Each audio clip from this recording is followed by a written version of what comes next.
Hello everyone, welcome back to my channel. ಇವತ್ತಿನ recipe sugar free ragi laddu ಹೇಗೆ ಮಾಡೋದು ಅಂತ ನೋಡೋಣ. ಮೊದಲಿಗೆ ಪ್ಯಾನ್ ಇಟ್ಕೊಂಡು ತುಪ್ಪ ಹಾಕ್ಕೊಂಡು ತುಪ್ಪ ಬಿಸಿ ಆದಮೇಲೆ ಅದಕ್ಕೆ ಬಾದಾಮಿನ ಹಾಕ್ಕೊಳ್ತಾ ಇದ್ದೀನಿ. ಬಾದಾಮಿನ ಹಾಕ್ಕೊಂಡು ಚೆನ್ನಾಗಿ ಫ್ರೈ ಮಾಡ್ಕೊಂಡ್ಮೇಲೆ ಅದ್ರ ಜೊತೆಗೆ ವಾಲ್ನಟ್ಸ್ನ ಸೇರಿಸ್ಕೊಳ್ತಾ ಇದ್ದೀನಿ. ವಾಲ್ನಟ್ ಕೂಡ ಹಾಕ್ಕೊಂಡು ಚೆನ್ನಾಗಿ ಫ್ರೈ ಮಾಡ್ಕೊಂಡ್ಮೇಲೆ ಅದ್ರ ಜೊತೆಗೆ ತುರಿದಿರೋಂಥ ಒಣಕೊಬ್ಬರಿ ಪೌಡರ್ನ ಸೇರಿಸ್ಕೊಂಡು ಚೆನ್ನಾಗಿ ಫ್ರೈ ಮಾಡ್ಕೊಳ್ತಾ ಇದ್ದೀನಿ. ಅದನ್ನು ಒಂದು ಮಿಕ್ಸಿ ಜಾರ್ಗೆ ಹಾಕ್ಕೊಂಡು ಅದ್ರ ಜೊತೆಗೇ ಖರ್ಜೂರನ ಹಾಕ್ಕೊಂಡು ತರಿಯಾಗಿ ಚೆನ್ನಾಗಿ ಪೌಡರ್ ಮಾಡ್ಕೊಂಡಿದ್ದೀನಿ.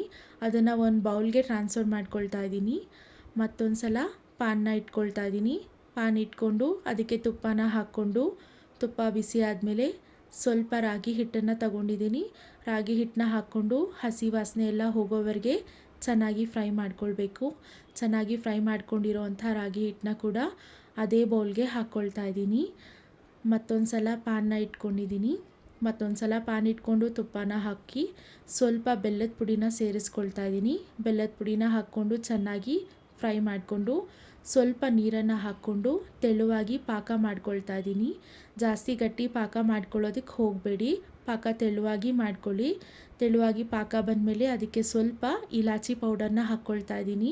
ಹಾಕ್ಕೊಂಡು ಚೆನ್ನಾಗಿ ಮಿಕ್ಸ್ ಮಾಡಿಕೊಂಡು ಅದನ್ನು ಆಗಲೇ ಮಾಡಿಟ್ಕೊಂಡಿದ್ವಲ್ಲ ಮಿಕ್ಸ್ಚರ್, ಅದಕ್ಕೆ ಸೇರಿಸ್ಕೊಂಡು ಚೆನ್ನಾಗಿ ಮಿಕ್ಸ್ ಮಾಡ್ಕೋಬೇಕು. ಒಂದು ಸಲ ಚೆನ್ನಾಗಿ ಮಿಕ್ಸ್ ಮಾಡಿಕೊಂಡು ಲಡ್ಡು ಹದಕ್ಕೆ ಬಂದಮೇಲೆ ಲಡ್ಡು ಹಿಟ್ಟನ್ನು ತಗೊಂಡು ಸಣ್ಣ ಸಣ್ಣ ಉಂಡೆಗಳನ್ನಾಗಿ ಮಾಡಿ ಅದನ್ನು ಡೆಸಿಕೇಟೆಡ್ ಕೋಕೋನಟ್ ಪೌಡರ್ನಲ್ಲಿ ಉರುಳಿಸ್ತಾ ಇದ್ದೀನಿ.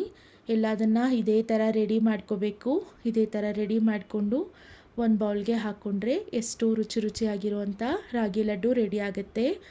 ಇದೇ ಥರ ರೆಸಿಪೀಸ್ ಬೇಕಂದರೆ ಲೈಕ್, ಶೇರ್, ಕಮೆಂಟ್ ಮಾಡಿ. Thank you for watching.